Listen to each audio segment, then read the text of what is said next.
Скорость не помеха, номера машин читаются даже на расстоянии. Пока авто едет, программа уже работает.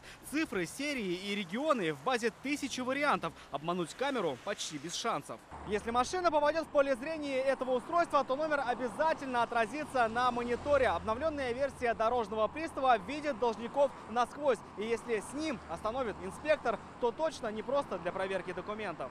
Если номер совпадает с номером должника, сотрудник непосредственно передает по рации на пост, где расположена наша машина, примерно за 400-500 метров. Остановка по требованию с понятной целью. Штраф даже минимальный с дорожным приставом взыскивается прямо на месте. Сумма от 500 рублей и выше. Если нарушений больше, погашаются на месте. И оплата штрафа отдает? Дмитрий Купцов заплатил дважды. Не по скупости, а оптом. Штрафы заработал недавно. Не думал, что обнаружат таким способом. В поездке как бы предполагал, что мог нарушить.